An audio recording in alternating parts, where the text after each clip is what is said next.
Here comes the, y'all don't really want it like that. Here comes the, here comes the, here comes the, y'all don't really want it like that. Here comes the, here comes the, here comes the, y'all don't really want it like that. Here comes the, here comes the, here comes the, y'all don't really want it like that. Here comes the, here comes the, here comes the, y'all don't really want it like that. Here comes the, here comes the, here comes the, y'all don't really want it like that. Here comes the, here comes the, here comes the, y'all don't really want it like that. Here comes the, here comes the, here comes the,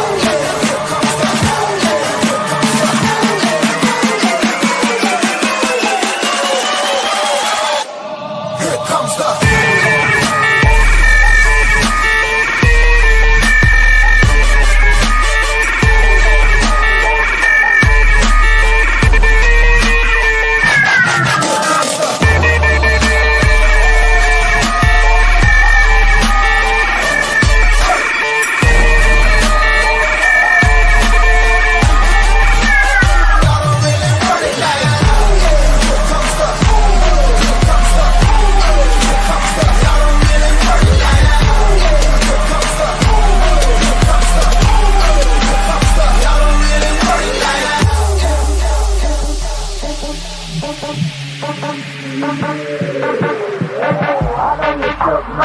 You ain't built for a skirt as a nigga can be. It's gonna sound like when I'm coming, like when I'm coming, like when I'm coming for ya.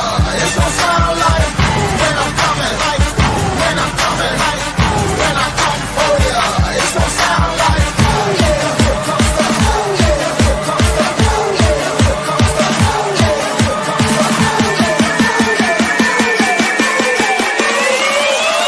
Y'all don't really want it like that.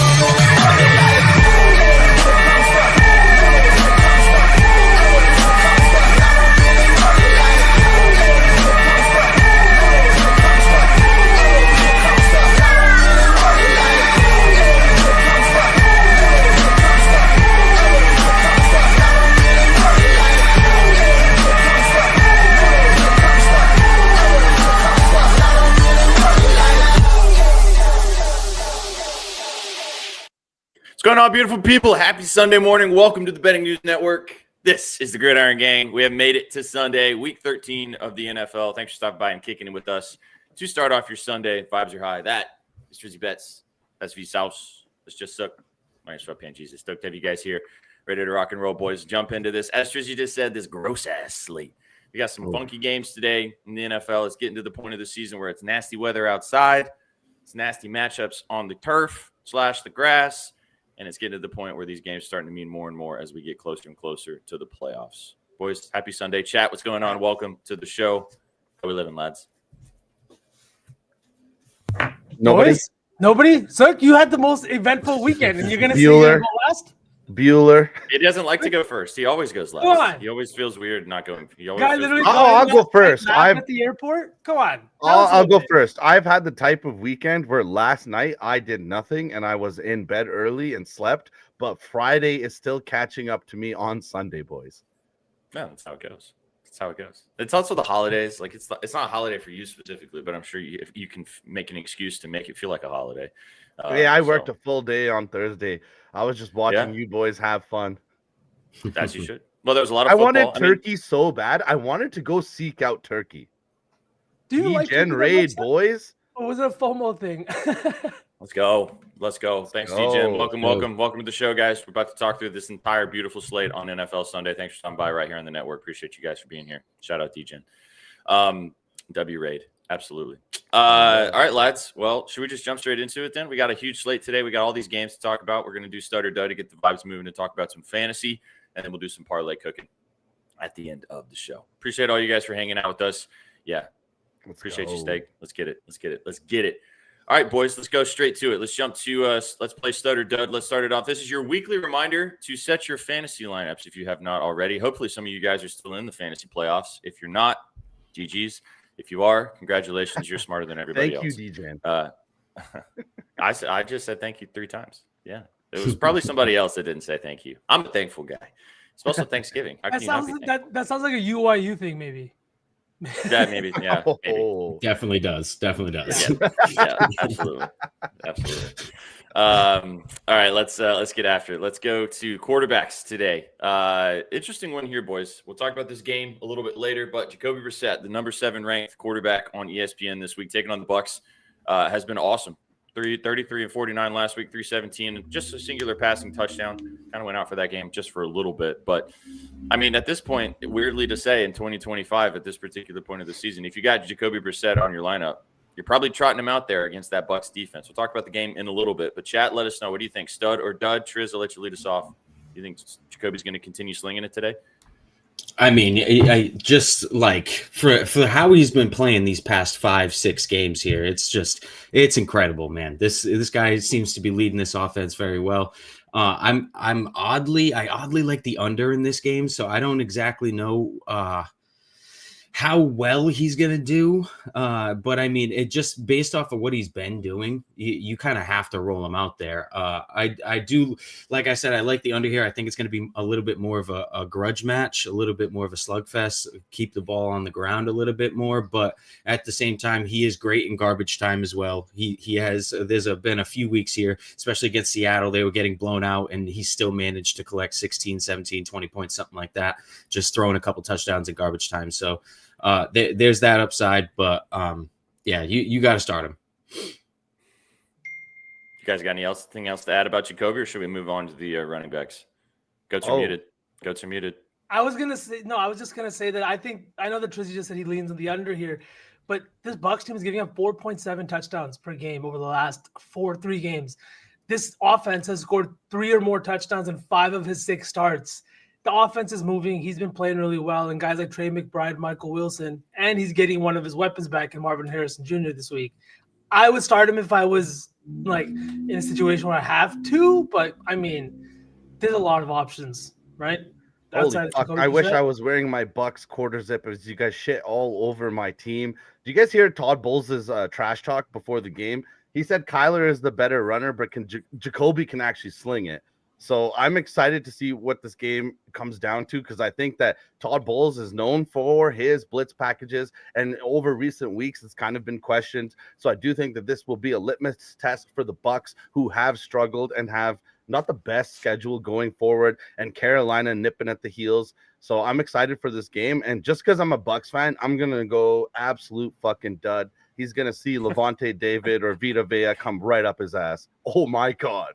Whoa, that was insane. Son. I'm sorry. One day in Vancouver. 1 day is all it took.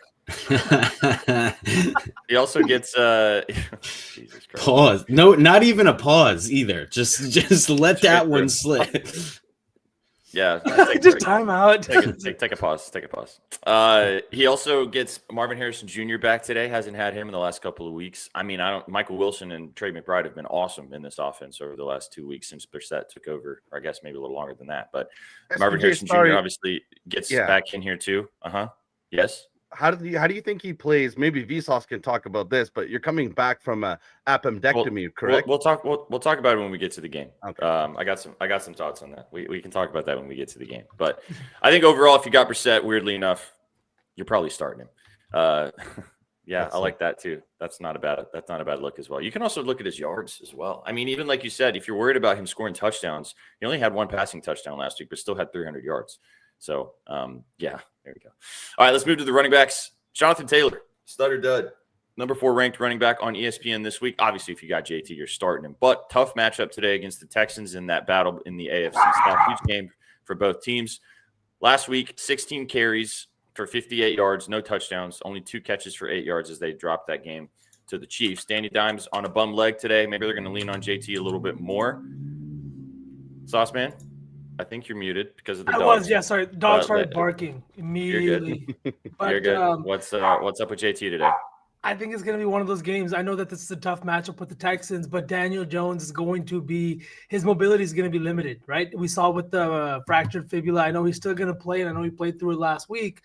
But this is an offense where everything kind of runs through JT, no matter how good Danny Dimes is. And this is also a team that's playing in your division. If there's anybody that can kind of figure out how to beat these blitz packages and how to work in Jonathan Taylor and make him have a big game against this team, it's this Colts offense. So I'm going to start him, but I'm definitely reluctant with Will Anderson Jr. and Danielle Hunter on the other side. Mm-hmm. Yeah, I mean, at this point in the season, if you got JT and these games matter for you in fantasy, you're not sitting him. But I kind of lean dud too. It's a very tough defense, if not the best defense in the NFL. This could be a very slugfest type matchup. We were talking about the over-under in this game. I know it's been something that got asked a little bit earlier. Yeah, you could take the receiving yards for JT. Maybe they want to get him out of the backfield or something. I mean, maybe he gets a little bit more of a load because of Daniel Jones's injury, so they don't want him to have to – because Danny Dimes has actually been moving the ball with his legs too over the season as well, kind of scrambling around and also kind of moving it, especially in the red zone. So maybe Jonathan Taylor takes some of those carries because of that injury. But I don't know. We'll see. Question. Like I said, you're not sitting him, but is this a troll or like are they playing with this? Like, they're not in a dome? They're in a dome. Okay. So it doesn't matter. Yeah. both the Texans and the Colts play in domes. Exactly. So I was wondering if it was doesn't really matter. They open up the dome because I saw that a couple weeks ago and we still saw some Does Lucas Oil open up? I don't know if Lucas Oil is retractable or not, but Lucas Oil is a dome for sure. Yeah. So yeah, it don't matter. I mean, maybe the weather outside has a factor on getting to the game, but yeah, you got done did. That's okay. Don't you hate the internet sometimes? So keep hitting us with the questions though. Yeah, absolutely. We'll talk about that. We'll talk about the game a little bit more when we get there. But I think we all kind of leaned dud a little bit. I mean, you're starting him if you got him, but or do you like him today, Triz? This Texans defense gets a lot of credit here, but they gave up 30 points to the Jags like 3 weeks ago. I mean, I think this Colts offense is a lot more explosive than the Jags offense. I mean, it's divisional game too, I believe. So it might be a slugfest, but Jonathan Taylor's been going off. Almost undoubtedly the league MVP if it actually went to anybody other than a quarterback. But you have to start him, like you guys are saying. You're in fantasy playoffs. You can't really bench Jonathan Taylor, but I don't exactly expect a dud. In that game against the Jags, plus 2,800 on Bet Online for MVP still. I mean, how do you? He's not winning.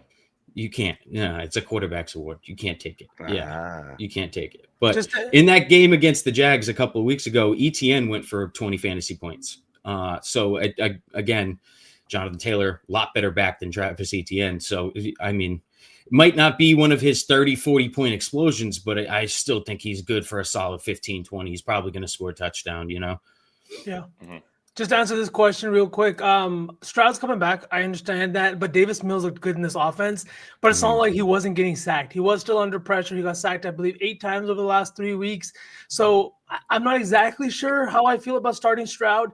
I know that Daniel Jones' mobility is going to be limited, but he still plays behind one of the best offensive lines in football. He was sacked 0 times last week while still playing through the injury. He might not have the flashiest of games, but I do think that they might need to lean on him a little bit. I like CJ Stroud today because also the Colts secondary gets torched a little bit. I know they're getting a little healthier right now in the back part of the season, but they do give up a lot of yards. We'll talk about that when we get to the game. But I don't know. I think that's so many thoughts on that game. That's a tough question whether you would take Stroud or Jones right now. Because I mean, if you're asking that question right now, that means that your fantasy games matter and you need this dub. And I mean, I could see both guys coming out and maybe not being as good, especially given the matchup. But we'll talk about it when we get there. Yeah. All right, let's close it out. Let's talk wide receivers. Go ahead, Triz. I'm just to the Jones and Stroud question. I'm calling a little bullshit on the Daniel Jones injury thing. If it was that bad, you would not know. In my opinion, if it was really that bad, you would not know. And then you see the videos of him like not being able to move too well at practice. I think that's all bullshit, man. I really do. That seems like bait. Yeah, that seems like bait so bad. It seems like bait. I've seen this Texans line go from 4.5, all the way down to 3. This Colts team's very good. That does not make me smells feel like good bullshit. about a play, Triz. I'm on the other side. Fuck. Every time Yeah. I'm on the other side of you, I don't know, man. Dude, if you think about it, like all really, really bad injuries like that, that these players like play through, you don't hear about it like during the week, or like you'll hear about it 3 weeks later once they start doing a little bit better, and then you're like, oh, he played through a broken arm or a broken. You hear about it way afterwards. These teams keep this type of stuff under like extreme wraps, and the fact that you heard about it all week, now this line's dropping 2 points. I'm calling bullshit. And we got to talk about Rodgers when we get there too. Yeah, we'll talk about Rodgers too. Well, we'll tee it up for this game, which is going to be a big one today. There's a lot of really tasty matchups, whether you think they're gross or for whatever reason. We'll get to all of them. Let's finish it off with the wide receiver stutter dud. Jay Jettis. Oh, man, I don't know if he's excited to not see 9 out there or not. We'll find out today. He's the number 8th ranked wide receiver, though, this week, taking on the Seahawks, one of the best defenses in the NFL. Only 4 catches for 48 yards, no touchdowns. He's been in J.J. McCarthy jail pretty much all season long. Do you guys think – I mean, this is a tougher one because I can't imagine – I don't actually have – I think I do actually have him on one fantasy team, and I'm not sitting him. But, like, it's got to be weird to look at him and go, damn, am I really sitting Justin Jefferson? But yeah, tough matchup, undrafted rookie quarterback getting the start in Brosmer. I mean, Triz, go ahead. Dude, his touchdown's 3-1. Justin Jefferson's touchdowns 3-1. Like crazy, that's insane. That is insane. We were getting this guy's touchdown at like minus 130 last year, and it's 3-1 today. I don't know if it's too wide or what. I have him in the league. I have to start him. I don't really have anybody better. I think my option is him or Keenan Allen, and I got to go with him over Keenan Allen. Keenan Allen hasn't done much in the past few weeks, so I'm kind of blindly starting him, hoping that maybe Brosmer feeds him and just kind of tries to pepper him and trust that, you know, I have a Pro Bowl wide receiver. Let's just kind of throw it up sometimes. So that's basically my hope. I hope he gets like 14 targets. I don't really think he's going to score. Obviously, 3-1 on Justin Jefferson is insane. That line kind of speaks for itself. So, but I'm hoping maybe he goes for like 7 for 50. I'd be cool with that. If I can get 10 to 15 points out of Jefferson today, I'd be happy. That's kind of what I'm expecting. I have a little bit of I actually think that this Brosmer kid is actually decent. Like I watched some of his preseason tape. Obviously, I didn't really watch much of his college tape in Minnesota, but like he can sling it, man. And like I said this earlier this week on Any Given Wager, and I ventured this question to Adam and Danny, and they kind of scoffed it off as not even a thing that could even happen. But what happens if this kid comes out today and just slings it and like looks good, like looks like a serviceable NFL quarterback? I think then the Minnesota Vikings have to start thinking about this situation of like, do we just trot this undrafted rookie out here the rest of the season and see what we got with this dude? Or do we throw J.J. McCarthy back out there who we know is ass? So, like, what do you do if Brosmer goes out there today and does feed Jefferson with 10 targets and 8 catches for 100 yards and a touchdown or something and looks decent? Maybe they lose because the Seahawks are a better football team. But, like, I think it's an interesting conversation because the NFL is about winning football games. Like, yeah, I know they've tied themselves to J.J. McCarthy at this point, but, like, he sucks. And, like, we all know that. We've all seen that. I mean, I think that if he comes out and he looks good, like, they need to – Kevin O'Connell's not going to sit up there and be like, we are going to ride and die with this kid no matter what. Like, he's not shown you anything besides being almost as worse as Jamarcus Russell. So, like, I think I lean stud with Jefferson, I guess, because, like, again, you're not sitting him. But how crazy would it be if he goes out there today? All the storylines are about the Seahawks are going to dog walk him. Darnold's going to come in there and just lay his dong on the table. And you look up and Jefferson has 10 catches for 100 yards and a touchdown. Yeah.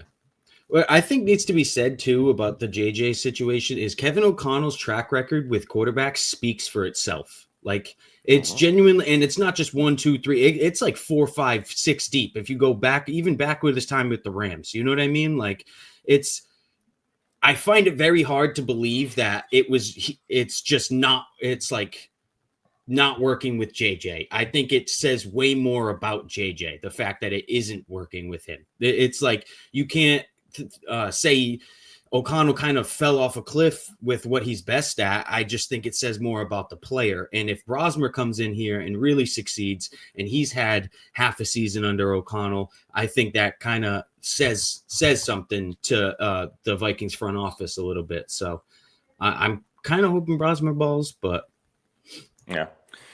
Sasha, you got any thoughts on this before we or Suck, either one of you guys before we jump into the slate? The opposite. I think that this Brosmer kid, I looked into it because I saw the prices, and you know me, I love to bet Jordan Addison. From what I found, he didn't have the greatest arm strength. He didn't look the best. So, he was an undrafted free agent. It wasn't someone that Kevin O'Connell went and kind of drafted because they were looking for a third string quarterback. It was someone that they kind of brought on. And then again, Wentz was starting with like a arm that was with the shoulder that was falling off rather than putting this Brosmer kid out there. So I'm not too hopeful, I guess. But that's it. Word. All right, we'll find out. That was Stud or Dud. Last reminder, go set your fantasy lineups. We're going to jump into these games now. Chat, drop your questions as we get there. If you have questions about fantasy, if you have questions about whatever game you're looking at, if you have props you like as we go game by game, get after it. Let us know what you guys are seeing. I was going to say you know what? Fuck it. We can do whatever we want. Let's go straight to this game since we're already talking about it. Vikings taking on the Seahawks. It's one of the later window games, but we're already kind of chatting about it, so let's just get it out of the way now. Sam Darnold's return. Seahawks 12-point favorites as we sit right now. This line's kind of danced around that 12, 12.5, 11.5 line. 41-point total, 41.5 in some places. Our friends at Bet Online. Interesting spot. We just talked about Brosmer getting the first start as the undrafted rookie. Sam Darnold with the revenge narrative, looking to take advantage of the team that kicked him to the curb and didn't want to pay him the cheese in the offseason.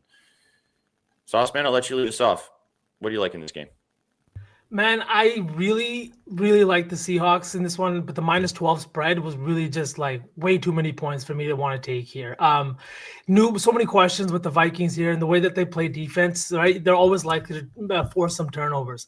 But the one thing that stood out to me was that Sam Darnold's actually been really good against the blitz this year. He is the second highest graded quarterback against the blitz. He's got a 65% completion rate. He does have 5 interceptions, but does also have 5 touchdowns. Some of these interceptions that he's thrown have come on tipped balls, and we saw what happened 2 weeks ago against the Rams team when he threw 3, I think it was interceptions, or 4. He kind of calmed down last week, and now you're going up against a Vikings team that's going to be very blitz heavy, but does give up a shit ton of big plays. So just that being said, I'm taking Jackson Smith-Njigba to get a touchdown. Plus 105 here on this line. He is the big play guy. He loves playing on the outside. And Sam Darnold so often is looking for his guy out deep and in that big play type of spot. He did the same thing with Jettas last year, and I'm kind of expecting a little bit of swagger when he comes to play this team this week, right? They're on their third string quarterback. They're losing games. And not only that, but Jettas is unhappy. Jordan Addison is unhappy. And Jackson Smith-Njigba is the best wide receiver in football. I think you feed your guy and you show them what the fuck they missed out on. So I love this I got it at plus 105. That line is much, much better now, as you can see. But yeah, I really like this JSN touchdown today. Let's go. I mean, Steph article play is his yards. I've played it almost every single week. I don't think it's a bad shout. 95.5. It's almost 100.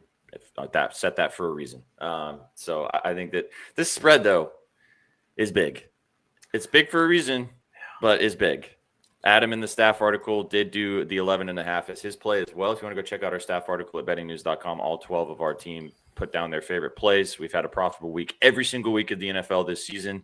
So go check that out. And actually from chat, which V had this idea a couple weeks ago, can we do a long slot slip? What I've been doing the last couple weeks, I did it last week and I did it this week as well, posted it on the timeline, is taking all 12 of our picks and putting them together in a parlay. I watered a couple down, but it's like 400 to 1. So go tail that if you want to, or you can just put together your own slips as we're talking through all these games. But yeah, the spread is funky to me. I mean, I know the Seahawks should win this game by 3 touchdowns, but maybe some of these Vikings players are also going to want to come out and like show Darnold what's up. Like, this defense is still good. So I don't know. The spread was the only reason that I didn't take the yards for JSN, just because of like being 12 points. If they are big or up big or anything like that, I was like, a touchdown feels kind of nice for plus money. But yeah. Triz, what do you think about this game? So I really like the under for most of the week. I kept my eye on it. I was really looking at it. I know it's a tad square, and you're just thinking, but I mean, you look at the way this Vikings offense is played under JJ, and then they have this undrafted free agent coming in, and I'm officially scared off of it. It seems so square. It seems so easy, and this line hasn't moved a cent. A lot of money's coming in on the under. Some tickets on the over, but I'm just a little sketched off of it. I feel like it should be moving with the matchup and with JJ being ruled out. It should be going somewhere. It should be either going up, down, something. The fact that it's not moving at all has officially scared me off of it. I wouldn't be surprised if somehow this game's like a 27 to 20 game or something, and it flies over the 41. But I'm just gonna stay away from it, I think. Yeah.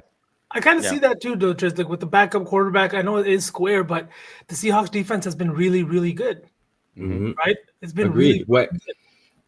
I feel like it should be 40. It should be moving. And the fact that it isn't is just it's a red flag to me. It's like, why are they not afraid to move it with the undrafted free agent, how well the Seahawks have been doing? Or what if it's just like Seahawks belt to ass, you know what I mean? 40-7 or 38-7 or something, you know what I mean? The 41 not moving at all is a little sketchy to me.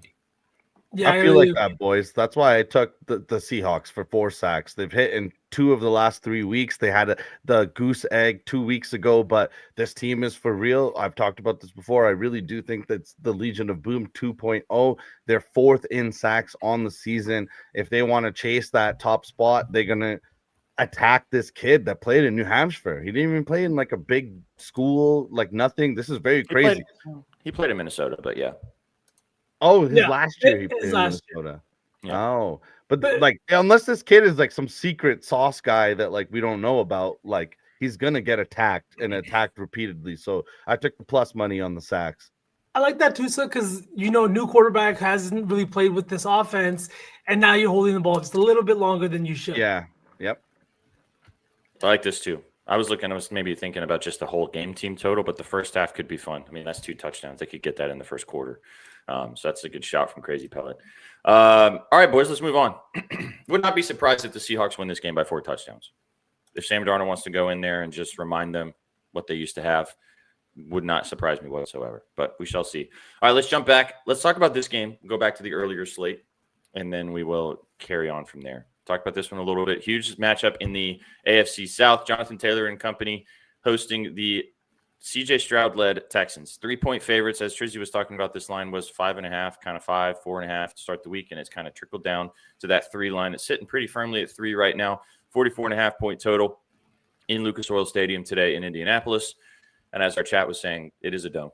And they haven't opened that roof since 2008. Shout out Garrett for that information. Danny Dimes on that quote-unquote, I do air things for Triz, broken fibula, fractured fibula, however you want to say it. I got to play in this game. It's a prop, but I'll let you guys kind of lead us off and talk about sides here. Massive matchup for both of these teams in the AFC South right now. Texans have looked better, like you were talking about, Sauce Man, with Davis Mills, while CJ Stroud was getting over that concussion. They were winners of, I want to say, 3 straight games.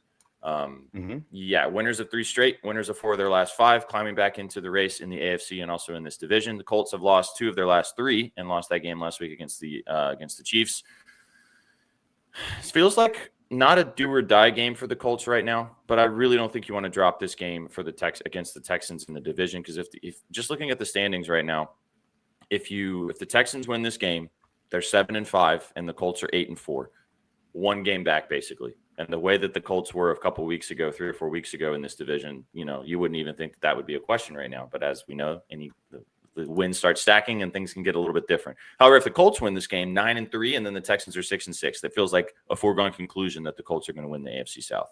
Huge game, could swing the division one way or the other. Drews, you kind of talked about this a little bit with the total, or actually, I guess the spread as a whole. What do you think about this game? Bro, I took the Colts, man. I'm on the Colts. This is officially fake shock to me. I in my opinion, too much bullshit through the media all week. As you just mentioned, huge implications in the division right here. I mean, yes, even if Daniel Jones is really hurt, I get this Texans defense is very stout. They've played very well all year. This Colts team still has Jonathan Taylor, man. This guy's running for 300 yards a game, dude. He's scoring 3 touchdowns every other game. I don't think Jones necessarily really has to play well to beat this Texans team. I really don't. After seeing the Jags put up 30 points on them a few weeks ago, I did see that they can break. They will bend. and then eventually they will break. They will be taken advantage by good teams, and I think the Colts are a very good team. I really do. I'm not buying this bullshit on Daniel Jones. I think the Colts come in here and probably win this game by a touchdown. In my opinion, maybe it's a slugfest. Maybe the under hits. I don't really care, but I'm just not buying any of this stuff, any of this media hype that Jones is this hurt and blah blah blah. Like I said, serious injuries like that don't come out until way after. They're not going to allow the media to get a hold of that information, and if they did, then they would be treating this a little bit serious. Also, somebody in the chat mentioned before. I don't think. Do we think Daniel Jones is really like a dog like that? Would he play through like a big injury like that? I don't know. I don't exactly. I don't put too much stock into that. You know what I mean? So again, I'm not buying it, man. I think the Colts roll today. To speak on the injury, I'm like, it's definitely not something that's like going to keep you out. What Kobe said is correct. It is the little bone, but it's not just that. It's the fact that it's like a smaller fracture. It's the type of fracture you can play through that you don't need like to like sit there and rest. You can still manage this, right? It's more about pain management and mobility. I'm with you, Tris. I think the Colts roll here. And the reason being is just because of the battle in the trenches. When you look at both of these offensive lines and defensive lines, both defensive lines are top 6 in sacks per game, despite obviously the Texans having Danielle Hunter and Will Anderson Jr. They have been so good, but the Colts defensive line is still 6th in sacks. They are still top 10 in pressure rate. They've been doing a good job of getting at opposing quarterbacks. The other thing, though, is on the offensive line side, is they have a top 2 offensive line, and the Texans can't match that. So because of that, I think Daniel Jones is going to have a little bit more time in the pocket, and that's why I'm looking at his newest pass catcher, right? Everybody's favorite. He's been kind of quiet over the last few weeks, but Tyler Warren over 4.5 receptions at -119.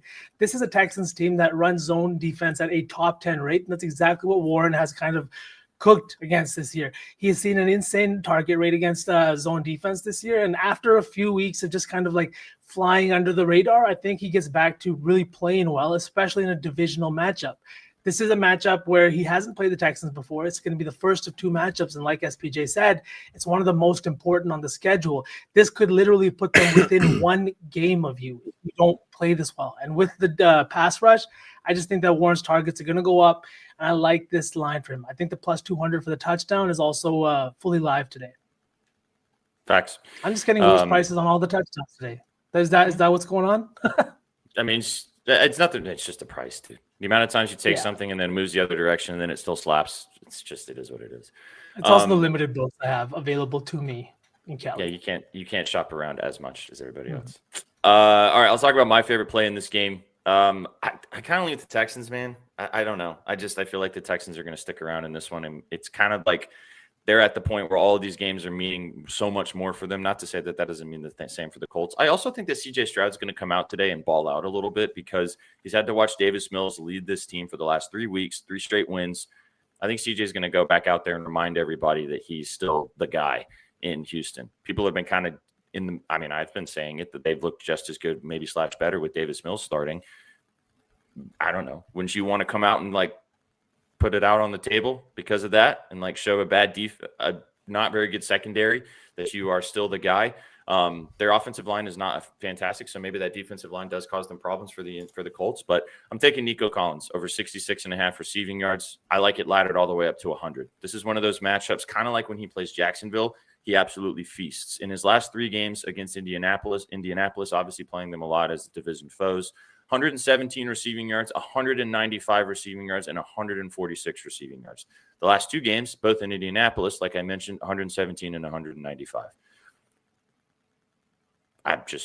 Guy likes to feast against this team. They also are 29th in the NFL in receiving yards allowed. I think that they could get torched. Now, a lot of those numbers are kind of from the front part of the season when they were just absolutely destroying people. So maybe those are a little bit jaded, but I don't think it's going to matter for Nico today. I think CJ is going to come out, play pretty well, and I think that Nico's going to have a big day. I like his touchdown, too. 2 of his last 3 games versus the Colts, he's had touchdowns. We've been chasing this guy's touchdown as well forever, but I think that he could get into the end zone today as well. So give me Nico over 66.5 receiving yards. I completely agree. I like the matchup with Sauce too. I think he's got the advantage there. I think he's got limited snaps against Sauce, which only is advantage to Nico, and the size differential once you get close to the red zone. Come on. Suck. Yeah, I'm not happy about it because I'm on the other side of Triz, but I got the Texans +3. This is a real defense. They know how to get after you. They're chasing the franchise record for fewest points allowed per season. I know the Texans don't have a long, lengthy history, but this is a defense that knows what they're doing this year, and they just absolutely destroy quarterbacks. We saw them get to Patty last week, and I just think that this team is going to be good. And I know Triz is a little skeptical about how bad that injury is, but I think with or without the injury, there's a lot of narrative that also goes in this game. CJ Stroud is 3-1 against the Colts in his career, winning 3 straight games. I don't know if you guys saw that video though, but after the last game where everyone was in the locker room, everyone's all hyped. They're giving out the game balls, and CJ Stroud is kind of in the corner with his hands in his pockets looking like Darvin Ham. CJ Stroud, if he wants to be a franchise quarterback, is going to have to respond here, steal one on the road maybe. So I took the Texans +3. Imagine this is what I look like after we hit a parlay. Imagine that, just because my touchdown wasn't in the parlay. Come on. We're looking like Arthur and Darvin Ham. Word. All right, let's good stuff, boys. Good chat was asking a lot about that game. It's gonna be a good one. Massive game in the AFC South. All right, let's jump. Let's go to the next game on the docket. The Rams taking on the Rams. Where is this game? Why can I never find the game that I'm wanting to talk about? The Rams taking on the Panthers. 10.5-point favorites are the Rams in Carolina. Interesting game here. 44.5-point total, 45 flat in some places. Rams look like the best team in football. Panthers in desperation mode after not having a good game last week, but still competing in the NFC South as the Bucks have been faltering over the last few weeks. This is a tough travel spot, though. The Rams just played across the country. Now they have to travel across the country on a short week. 10.5 points feels like a lot of points. Triz, I'll let you lead us off here with the kind of the spread situation on this game. Do you think it's too many points, or do you think the Rams roll? The Panthers have shown how feisty they can be all year, man. They really have. Even if they go down 21 like that, I would not be safe. I would not feel safe for the -10.5 ticket if they go down 21. Even if they go down like 28, I wouldn't feel safe for the 10.5 ticket. This team scores 1 to 2 touchdowns in garbage time every single time. So again, a little sketchy. I like the first half. If you want to play the Rams, first half -6.5, that doesn't sound too bad to me. I feel like they could definitely go in here. We're leading by a touchdown for sure. This Rams offense is so high powered. Matt Stafford is playing out of his head. The over doesn't sound too bad to me either. I kind of like points here. This Panthers defense has been shredded up multiple times. Even this Rams defense has been shredded up multiple times. Bryce has kind of had a better year this year, and Leggette's playing very well too. He's kind of flying under the radar, but he's coming into his own. Tet's coming into his own. Tet's coming off a really big week as well. I wouldn't be too surprised if the Panthers actually move the football here today. I did take Rico Dowdle to score a touchdown as well. I just like the value there. A couple weeks since he scored, a lot of people talking about the Panthers are holding him back because they don't want him to hit these incentives. Again, bunch of bullshit. Not buying it. Think he's probably gonna go for. He'll probably have a pretty good game today as long as the game script kind of doesn't swing too far out of his favor. But I like him to get in the end zone +125. Panthers are winning games 6-6 at the midway point of the season after Thanksgiving and could win the division. And you're telling me that they're more worried about incentives for Rico Dowdle? Like the things that people come up with after one bad week. It was bad play calling last week. They had 3 turnovers in that first half from Brock Purdy, and they did not make the most of it. They didn't, right? They didn't want to feed Rico Dowdle. He averaged 6.8 yards per carry, but touched the ball 6 times out of the backfield. Make that make sense, right? Bad called game. They didn't do well. I don't think that's going to happen again. I think you learn from your mistakes. And if anybody's going to do that, it's Dave Canales, right? So I think Dowdle's going to see a fair share amount of work today, but I'm looking at the other side. I don't like to bet juiced up touchdowns, boys. I took one last week and it smacked, and I'm taking another one this week. Devontae Adams, as chalk as it is at -110. The guy has 12 touchdowns this year. He could become just the third receiver, the third pass catcher ever to finish with 20 or more touchdowns in a single season. This is a guy who is well tracking, and this is a guy who's playing with Matt Stafford, a 37-year-old quarterback looking to set a career high in passing touchdowns. A coach like Sean McVay, there's a reason that he's doing these things. There's a reason he calls these 1-yard fades again and again and again. Not only because it works, because he likes to reward his guys. I think he likes to look at the paper and see 30 passing touchdowns, 2 interceptions. That's him. That's good for that. That's, you know what I mean? As a coaching perspective. I think at minus 110, the red zone target share is at 37%, and that's while playing alongside Puka Nacua. It can't be ignored. This is a Panthers team that has struggled against the pass in the red zone, despite not giving up the most points and still being pretty good in the red zone. I just think DA presents a completely different matchup problem than any team can bring to the table. So I took it at minus 110. I like that B, because they're missing multiple people in their secondaries. One guy suspended, couple injuries. The Panthers have been feisty, but I'm scared because the Rams are 10-1 in their last 11 ATS. This team does go BTA constantly, and Matty Stafford has thrown 18 touchdowns in the last 5 weeks, and he's actually going for the record, boys, of 6 straight games with 2 tutties and no interceptions, only done by Rodgers and Tom Brady and Dandy Dan, some guy that used to play for the Colts in like the 40s. Holy shit! Dandy Dan. That sounds like a fake. That sounds like a fake person. Give it I a don't know Google. what he did to earn him the handle Dandy. Dandy Dan. I'm sure 7 decades ago it meant something else, boys. It's not like sure. zesty. I think both of those seasons for Rodgers and Brady were the years they won MVP too. I know for Rodgers for sure.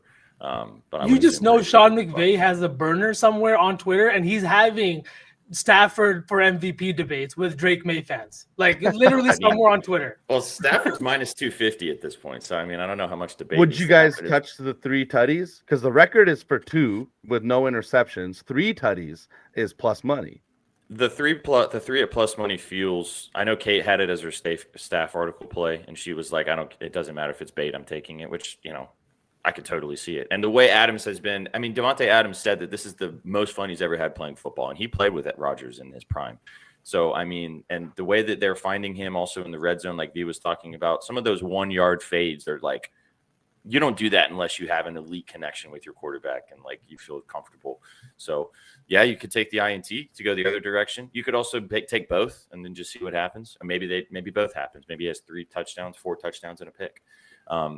I think it's too many points. I didn't want to take the Panthers and the points, but I do think that they can maybe backdoor cover this thing or even kind of stick around and make this feisty like you guys were talking about. It's a bad travel spot, like I mentioned, on a short week with the Rams just playing on Monday Night Football, having to travel across the country all the way to the Eastern time zone.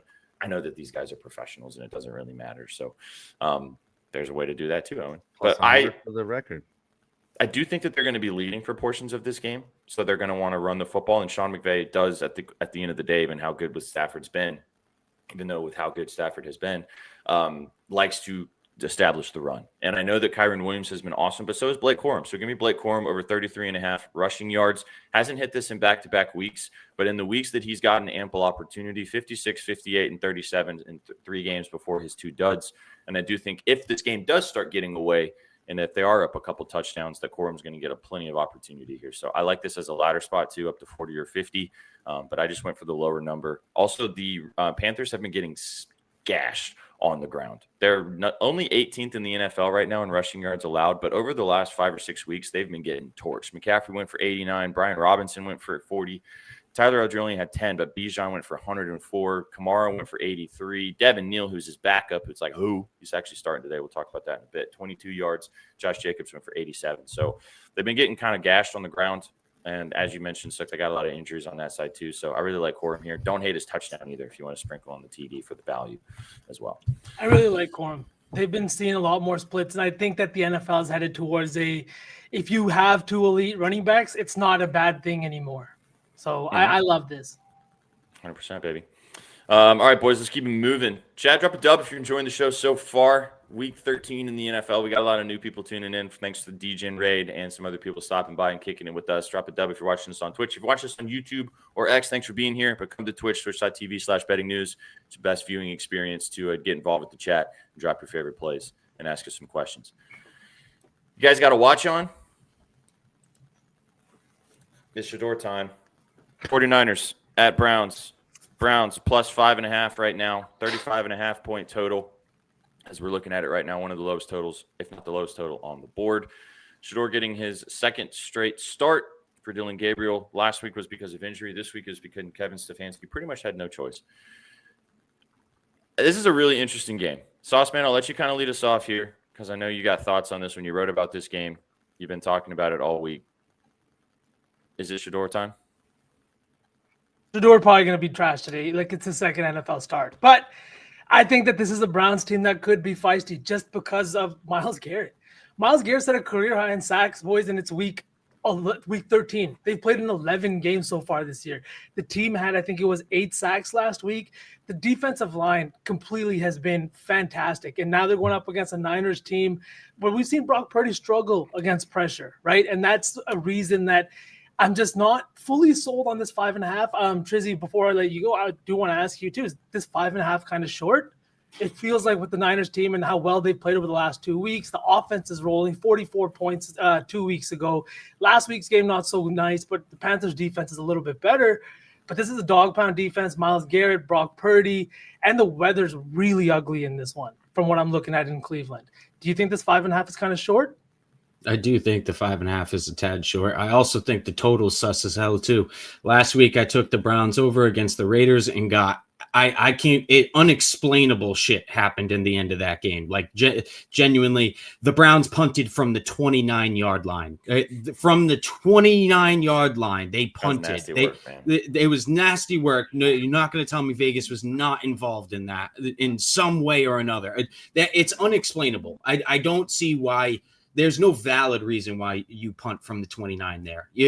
They were up 10, 20. There's no thoughts of them coming back. I mean, I don't know. I just think that that was a tad ridiculous here. And then they drop a total even lower against a better team. So I'm again not buying it, going right back to it. I'm going to take the over 35.5, whatever you can get. I don't really care. I think this is either 49ers BTA, or like you're mentioning, this Browns defense is very feisty. I think they could hang in there. Maybe they turn the ball over a few times against Purdy. Purdy's made many mistakes these past few weeks. So again, I wouldn't be surprised with what if the Browns score another defensive touchdown again or another special teams touchdown again. Then this total doesn't look too crazy, will it? Like the 49ers will still be able to play the game that they can play, and the game will still find a way to sneak its way over. So again, somebody mentioned the 49ers secondary very banged up.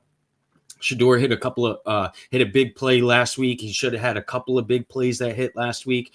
I wouldn't be surprised if the Browns put up 14, 17, 21 today. And even if the 49ers edge it out, again, just do some math, that game's going over. So I'm buying the over of the 35.5. I think I get this Browns defense is really good, but these totals have just gotten out of hand. Every low total attached to a Browns game has hit so far this season. And I think today that's gonna turn around a little bit. This San Fran defense isn't good enough to keep this game under 35.5. I'm really glad that you say that, Triz, just because of a touchdown score that I took. And the plus 500 line does not make sense to me, and that does not give me confidence. This is not one of those lines where I'm like looking at it and it's a line read. I'm looking at it because of the target share that he saw last week. I'm looking at it because there's a bunch of pass catchers on this Cleveland Browns defense that are just fucking unserious pass catchers. I don't know if you guys saw the Judy fumble last week after the throw. Things like that are going to continuously happen. And Fannin Jr. has just been everything and more that this Cleveland Browns team wants. Stefanski has even said it in their head coach. I think it was the offensive coordinator. They're like, when Fannin gets the ball, never stop blocking because he's probably not going down. Now you have a rookie tight end, a rookie quarterback, and how often do we see when two rookies come into a room and all of a sudden they start getting to play together, they develop a little bit of chemistry. Perfect example is in Tennessee, Alec Manor and Cam Ward at the start of this season, right? They had a connection that a lot of the other receivers in Tennessee didn't, and I think that we see something similar here. He saw 7 targets last week, didn't get into the end zone, but against a Niners team that is dead last in pass rush, boys. That's why. If you are giving Shador some time in the pocket, I mean, if you give any quarterback in the NFL some time in the pocket, they're probably going to have at least a little bit of success. So just because of that, no Joey Bosa, no Fred Warner in the linebacking crew anymore. He is probably the best coverage linebacker in the NFL, if not one of the best. All signs pointing to Noah Fan or Harold Fannin Jr. Big day for the big guy. Yeah, I liked him to score today. As Cedric Tillman as well. Cedric Tillman's a guy that scored in 2 straight games to start the season. Got hurt, hasn't scored since, but he got a lot of targets last week as well. So with Judy's mess up last week, his bonehead move, I assume he's going to get maybe even a few more targets today, and maybe he finds the end zone against this really bad 49er secondary. So yeah, I like both those. I didn't bet this. I didn't bet anything in this game, but I did talk about this earlier this week. I actually really like this. Brock Purdy for an interception. It's -110. You can get some really good value on that. He had 3 obviously last week against Carolina. We talked about that. But earlier this season against Seattle and Jacksonville before he went out with that turf toe, he had 2 picks in both of those games as well. The Browns have obviously been forcing a lot of turnovers. They are living in the backfield with Myles Garrett and company, and I do think that they can make Brock Purdy throw a bad ball today. The -110 feels nice. Didn't bet it individually, but I do like that quite a bit. This game just is – God, it's going to be interesting because you're going to see how Shedeur does. The Niners still need to keep winning to kind of keep pace in their division. So we'll see what happens here. Gross weather. It is totally November/beginning of December football in Cleveland today. We're going to find out what we got on the end. If you guys see a picture of me on the timeline like this, just know we up. I still don't really understand why you like this guy so much. Honestly, I think it's developed I'll more. never know. I think it's developed more because it annoys you. So I think I'm definitely leaning harder into my Shedeur love than I might have. That makes sense, to be honest. I don't dislike him. I hate the narratives around it. It's so it's so annoying. I will say Colby is on the other side here. He is on the Niners, and that was his staff article play. He got 4 earlier this week, so he got a -4. Let's see what happens in this game. All right, boys, let's keep it moving. Let's go on to the next game on the docket. We're going to be cooking some fun parlays today, man. There's lots of fun stuff out there. Let's go to 16. Bucky's hosting Carolina. I was going to say the Carolina Panthers. Arizona Cardinals. Different type of bird, different type of animal. 3.5-point favorites are the Bucs as we're looking at it right now. Baker Mayfield is playing in this game, even though he's got that sprained AC joint. We talked about Jacoby Brissett a little bit earlier. Marvin Harrison Jr. returns for the Cardinals. Over under 44.5. 2 teams that definitely have the propensity to move the football, and 2 defenses that can get gashed. Sook, lead us off with your squad. Are you nervous today about the Cardinals coming to town? I'm a little nervous because I have to be honest, I don't have a single play in this game. Everything that I looked at kind of stressed me out. The Bucs have looked old at times, vulnerable at times, and now they're beat up beyond repair maybe. I know that Bucky Irving is finally coming back, but I don't know if you guys saw it, but he's also dealing with off the field stuff. Like, that's why it took him a little bit longer to come back from the injury. So I'm scared. I don't know what's going to happen in this game, but I do think that they're going to get to Jacoby Brissett. So I do think that I will probably get to the window with some defensive props, some tackle props, but I am a little nervous, not fully nervous. There was a few weeks ago where I looked at the schedule and I said, oh my God, the Bucs might end up 500. And here we are, boys. Plus 190 on the touchdown for Bucky Irving, I think, was super indicative of what we're going to see here. That just feels too good to be true. And I don't think that maybe he sees a full complement of snaps. Maybe you also don't want him in on the goal line snaps right away yet either, especially because Sean Tucker's done a great job in between the tackles and just picking up tough, short yardage situations. I have a question for you guys because I really want to bet this. I don't have this on my card yet, but I want to put it on there most likely. Michael Wilson has been awesome for this offense over the last couple of weeks, as in for the Cardinals. 118 and 185 receiving yards in back-to-back weeks. Now, both of those games were without Marvin Harrison Jr., who was recovering from his appendectomy. He is back this week. However, he only practiced limitedly all week long. And, I mean, I know you guys know this as guys who used to play sports. I'm sure a lot of you guys listening out there used to play sports too. Regardless of even if you're in impeccable physical shape, if you take 2 or 3 weeks off and you can't work out as much as you did before because of whatever reason, you're going to be a little bit rusty. And also Marvin Harrison Jr. has shown that his hands just sometimes don't work correctly. So I like Michael Wilson again, man. 52.5 receiving yards just feels too low. He still had 61 even when Harrison Jr. was playing. And the way that Jacoby Brissett is slinging the rock, I don't know, man. I know it seems like a bit of an overcorrection. Jacoby Brissett trusts this dude. The targets are there. 15 and 18 targets in back-to-back weeks. Again, no Marvin Harrison in those games, but I'm tempted to take it. I haven't bet it yet, but I'm feeling pretty good about it, boys. What are we thinking about Michael Wilson here? I like that SPJ because Jamal Dean is beat up with that hip. He's probably going to be matched up with him, so I do like that. I was going to say to you, I don't know, this should make you feel better, but head coach Jonathan Gannon was asked about this. He's like, Marvin Harrison Jr. is coming back. Like, Michael Wilson's been really good for you guys. What's it going to look like? He's like, I'm going to get the ball to the guys that have been making plays for the team. And and he's talking about Michael Wilson. Sauceman, what's the stitch situation with Marvin Harrison? Like, is it a big gash? Does he is he going to be able to even raise his arms over his head and catch balls? If I'm being honest, an appendectomy, if everything was just like, I get it, he had appendicitis, but if everything was just normal, uneventful, like which is looking like it is if he's playing this week, it's like it's a day surgery. You're in there in the morning and you're out in the evening. 3 weeks should be fine, I think, in terms of recovery. There might be a little bit like taking a hard hit, more so than I would think stretching or anything like that. But again, like, I don't want to touch any props week one of him being back. I also just think that there's like better matchups. Like Michael Wilson, I think will draw a better matchup today. I also think that a guy I'm going to bet right here, and Trey McBride is a little bit in a better matchup than Marvin Harrison Jr.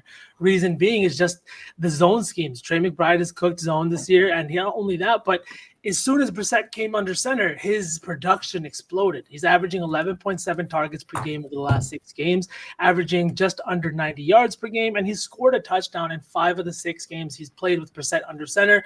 The only one he didn't score was last week. I just think this is a team that is running their offense through him. I think the Buccaneers are giving up 4.7 touchdowns per game over the last 3. They're bottom 5 in red zone trips allowed, and they've not been good at keeping teams out of the end zone when they have, gotten within 20. Give me Trey McBride at plus 140 to get in the end zone, and then again, over 69.5 receiving yards. But I like the Michael Wilson look quite a bit because Brissett doesn't have any favorites right now. His favorites are the guys catching the ball and helping him put up numbers. And Michael Wilson's done that in back-to-back weeks in a big, big way. Let's go. So go ahead, Triz. What do you like in this game? I got a little bit of a question for you guys. Do you guys think this total's a little low? I do. This Bucs defense gives up football. Yep, this Bucs defense gives up a shit ton of points. They give up a lot of points every week, and they're really banged up. And the same thing with the Cardinals. The same thing can be said with the Cardinals. The Cardinals give up a lot of points every single week. They give up a lot of points. I don't see why this total is 44.5 and hasn't moved. I took the under. I think it's for a reason. I think the total is very low. I don't exactly know why. I can't explain why this is going to hit in any sort of fashion. I feel like there probably should be 100 points scored in this game. But I took the under. It hasn't moved. I can't really explain it, so I'm going to go the opposite side of it. I feel like this game should probably be a shootout, and the fact that this total has not moved kind of makes me lean Bucks here. Maybe it's a slugfest. Maybe even the Cardinals just kind of keep it close. Baker doesn't look like true Baker today. Not entirely sure. Maybe it's Bucks BTA and the Cardinals can't get much offense rolling. Don't know how that's going to happen because the Bucks defense sucks, but whatever, man. I'm going to bet the line and not the teams. This total doesn't make much sense to me, so I'm just going to take the under. I really agree. Sean Beasley to let us know if it's going to rain because I'm looking at the weather report. I was just about to say, dude, it's like if all the weather games today, there's going to be a lot of nasty stuff looking at. When the red zone cuts to this game, you're going to be like, damn, I wish I was in Florida. Sunny and 80 degrees today. Oof. Not a cloud in the sky, 0% precipitation. It's going to be a beautiful day down in Tampa Bay. So does that make you think Baker's still beat up because he's been bad the last few weeks? And I love Baker. Beat up, bro. He can't even run. Like the guy has been doing everything that he can. It's been the season from hell for Tampa. It has been, and honestly, like I was looking at Tez Johnson. I think he's been a huge, a big play guy for this offense. He's also seen an 85% snap share in back-to-back weeks. Even with Godwin back last week, even with Sterling Shepard, I think books are kind of undervaluing him at 29.5 receiving yards just because of the snaps that he's getting. He's developing a little bit of a rhythm with Baker. And if you want to look at the last 3 games, you could, yes, sure. But Baker hasn't been good the last 3 games, so none of his receivers have been good. It's not really a stretch to think that if Baker has a good game against the Cardinals defense that isn't really generating pressure, Tez Johnson for 30 could hit on 2 catches. 1 catch. Yeah. Chat's asking us to do an NFL slate lay. Like I said earlier, I did all of our staff picks all in one parlay. Maybe at the end of the show, if we got, I think we're gonna have some time today. So yeah, if we do, I was just gonna say we can just go through each game and pick what we like. Yeah, we can do it. We do it pretty much every week. So yeah, exactly. We've done pretty good with those too. Yeah. We do it on the NBA show every Friday, Triz, where we pick one play in every single game and then put it together. It's gotten pretty close on some. So, they meant like a whole slate lay. Every game. Oh, okay. Every game. This is what Garrett has. Chad, as always, could put together your own stuff. Bet them responsibly. Don't be nuking these types of things. But you guys have asked about it enough, so we'll do it at the end. All right, let's move on. Let's go to my boys.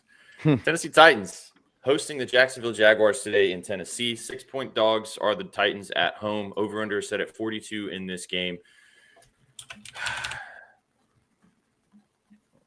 I just needed a second to think about how I wanted to talk about this game. I'm going to go ahead and just get it out of the way, boys. I haven't bet my team pretty much the entire season because they've been terrible. And they're probably going to lose today. I'm not telling you guys that they're probably going to lose, but give me the Titans. I took the points. I boosted it a little bit to the 7 because I got it earlier this week. It is down to actually 5.5 in most places now. I just think this is too many points. I do not trust Trevor Lawrence. He's looked very sus over the last few weeks, turning over the football, not looking good.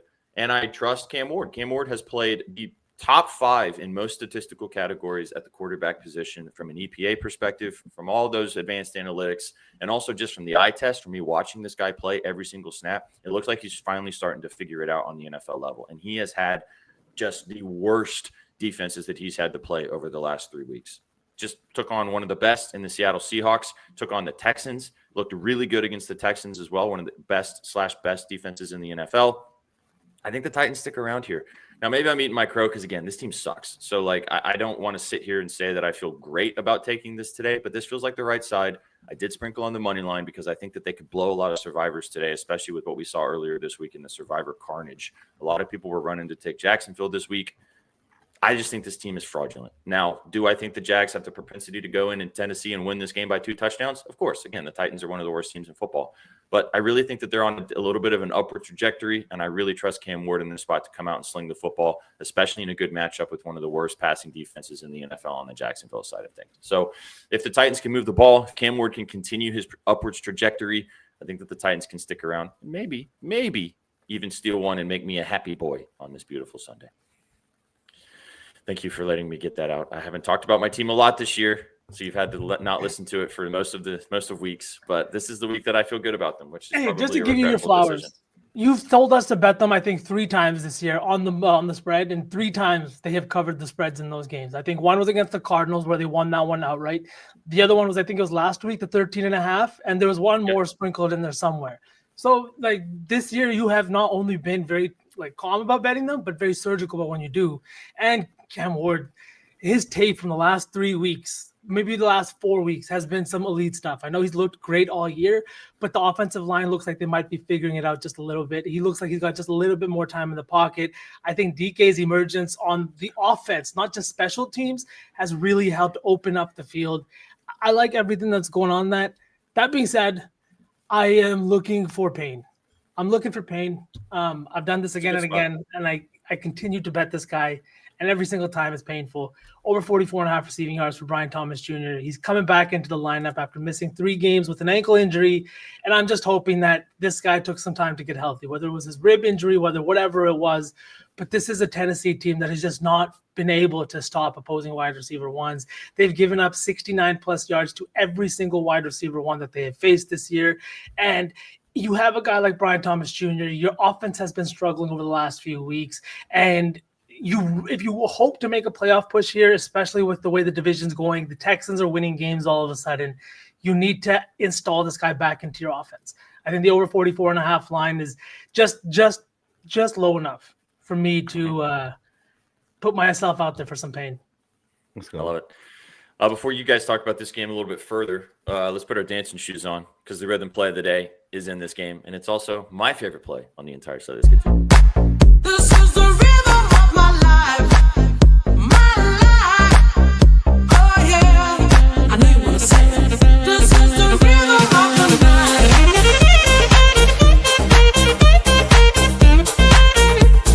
This is the rhythm of my life.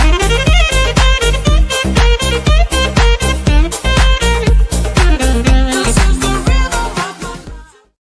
All right, chat, for the Rithmm play of the day, the talented Titans tight end, say that 5 times fast, Chigakonkwo, 24-plus receiving yards on the Titans side of things. As I mentioned, Cam Ward has looked elite over the last 3 weeks. Now, hopefully that continues today. But even if he doesn't, I think that this line is just too low. Chigakonkwo has had 40-plus receiving yards in 5 of his last 7 games. That is well over the 23.5 line you got. I got 22.5 earlier this week. This is also my staff article play. If you want to go read that as well as to why I like this line. This line is just something that they're not auto-correcting. I've taken it the last 2 weeks, and he's had 40 and 56 receiving yards in back-to-back really tough matchups against the Seahawks and the Texans. The Jaguars are 26th in the NFL to receiving yards allowed. They're also 29th in the NFL at about 70 yards per game to the tight end position. When I looked at Rithmm, when I opened up Rithmm, which you guys go check out Rithmm with our promo code VIBES25 to get involved with all their models. Not the type of models you like, but a different type of model. You can go check out what they have over there and get involved. When I opened up the app and I saw that one of their favorite plays, not a signal play, but one of the ones that they really liked a lot, they're estimating him with their model to have about 35 receiving yards. And I agree. I think that Cam Ward's going to get him the football. He's had 3 catches in back-to-back weeks. I think that he can have a couple catches as well, maybe even get this all in one big play. So I really like Chigakonkwo here. Like I said, our friends at Rithmm like it as well with their model. Go check them out at rithmm.ai. You can download their app. You can also use their website. And you can use our promo code VIBES25 to get involved and find all the model data that you want every single day. But this is my staff play as well. I really like Chig. I've been kind of sniping this line over the last few weeks, and it kind of leans into me keep thinking that the Titans keep this game close. So this is the first week in like a month that if the Titans are really bad today, I'm going to have kind of a meh day because I've been hate watching my team for the last 3 weeks. But we'll see what happens. All right, now that we're out of the way with that, do you guys have any thoughts on this game? Triz, I'll let you go, and then Sook, I'll let you close this out. What do you guys think about this one? I Triz took Tony Pollard anytime. No way. I took Tony Pollard anytime touchdown. I'm glad Pellet said that in chat. I think it's entirely weird. A guy that scored 1 touchdown all year is the lowest price touchdown score for the Titans today. I think that's kind of self-explanatory. This Jags defense has been pretty bad. They even in these games they're winning, they're sneaking them out, and they're all high scoring. So I wouldn't be surprised if the Titans put up some points today. And I like Tony Pollard to get in the end zone. I took it at plus 270 this morning. I think it's down to plus 250, but regardless, I really like that. Let's go. He's been kind of more and more split in the backfield with Tajay Spears, but when they get in the red zone, he is the red zone running back. So it makes a lot of sense. What you like in this game, Sook? Anything? The only thing I had circled, and somebody asked it in chat, different line, but same player. I kind of had Tajay Spears' longest reception circled, 11.5, hitting 4 of the last 5 games at home. Just because we've been talking about Cam Ward so much and you post all those highlights, I just think he's a little bit of a slick player at home. Maybe if this has been hitting with such consistency, I think that it might be a look. I like it a lot. He's the better pass catching running back out of the backfield. They've been utilizing him in the screen game too. So I like that a bunch. The other one I want to mention as well before we move on from this game is Danny had Cam Ward's rushing yards as his play of his staff article pick. It was 8.5 earlier this week. It's up to 12.5 now. He's been running the football a lot more the last couple of weeks, 30-plus rushing yards in back-to-back weeks. He also has come out and said it in the media and said, like, I wasn't running early on because it was like it didn't quite feel right. Like didn't feel comfortable to do it. And over the last few weeks, you can tell he just feels more comfortable to just scamper, very Mahomes-esque in the way that he runs the ball too. So I think the line's too low. I think it's going to get overcorrected if he has another 20 to 30-yard rushing game, which I think could very much so happen against this defense. Last little sprinkle, and then we'll move on from this one. I did take Xavier Restrepo to score a touchdown. It was plus 900. It was his first game last week. It was like I got like 15-1 on the odds. He almost got into the end zone. His Cam Ward's old mate from Miami. He's back starting for the Titans this week again. Would not be surprised if he gets into the end zone. Cam Ward was looking for him in the red zone a lot last week, and I think that he's going to have an opportunity today as well. So I think 9-1 is a really nice sprinkle for Restrepo to score a touchdown. So, all right, let's move on. Do you guys like the Titans in this spot? Do you like the points, or am I just a blind fan here?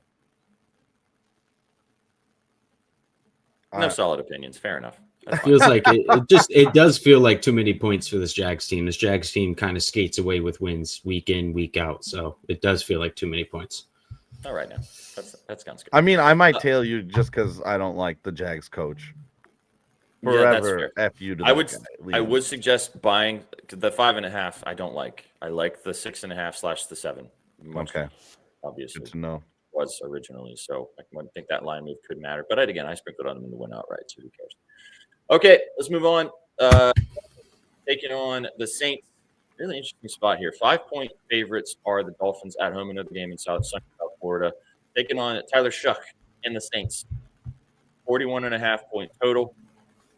Kind of a nasty game. Saints have been really bad under Shuck. Obviously, we're just trying to see what they got with this dude for the rest of the season, as their season is pretty much lost. The Dolphins still have something to play for at the bottom end of the division. I don't think they're going to be making any noise, but they're mathematically not eliminated as we sit right now. They've got to win this game to stay relevant.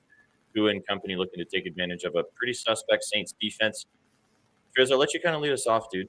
What do you like in Miami today? Oh, my God. I'm going right back to the Saints. They screwed me on my staff article last week, but I'm going right back to them. I think this line's disgusting. I doesn't make too much sense. This team just got blown out by the Falcons. The Dolphins have not been playing that bad. They have a win over the Bills recently.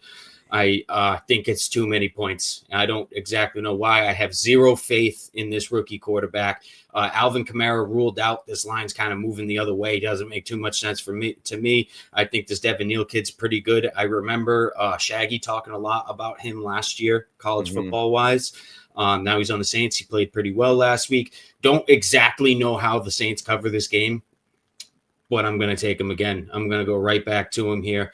I don't think the Dolphins are very good. I think Tua is very, very bad. Maybe he struggles, turns the football over a few times. Saints keep it really close in this game. I don't know exactly if they win outright. I don't really think so. They're very, very bad, but I think they keep it within 5.5 points here. Yeah, I can't explain it too much. They're bad. I'm not really betting the team here. They should have won last week. Kind of screwed us on the, like I said, screwed us on the staff pick. Dropped the ball there, so they go on my shit list just like the Broncos. But I gotta go back to them. You're a dirty dog. Oh, you're 10-2 though, so this season, so you were due for an L, but you're still 10-2. So let's not get too crazy with it. I mean, if you like Neal, dude, the 275 for a tutty is gross, nasty. That feels very comfortable. Rushing yards only 41. I was looking at a guy all week, but he dropped 50 cents today, and I'm a little scared, but maybe it's for a reason. Devon Vele, I don't know how you say his name. Vele, 7 targets last week, and his line has not moved a cent all week up until today, and then it dropped 50 cents randomly. So now a little scared from it, but the 7 targets last week is very encouraging. I don't think this rookie quarterback's too good, but I mean, we've seen what happens with some of these touchdown scorers who see a plus 1,200, plus 500, plus 700 hit every week. Oh, let's go, Owen. All right. I feel a little bit better on it then, I guess, right? I figured I'd kind of be on a solo island there. I don't really know if anybody even remembers that guy from the Broncos, but I took a shot on it. You know, our chat is degenerate like that. They've got those sprinkled touchdowns just like you. Sauceman, I see you got some Neal love. You want to talk about it? Yeah, I bet the touchdown, just like with chat, plus 275. I think that's a good spot. Last week, we saw him heavily utilized in this offense. He had 7 targets, caught 5 of them, only had 7 carries out of the backfield. But that also had to do with the fact that he was they weren't in a position to be running the ball quite a bit, being down quite a bit. And it wasn't a good game script for him. This week, he's going up against the 29th ranked rush defense. They also rank 28th in receiving yards allowed to running backs. It's just a perfect spot. This is a rookie who was drafted in the 6th round, but he set records as a Kansas Jayhawk in rushing yards and rushing touchdowns.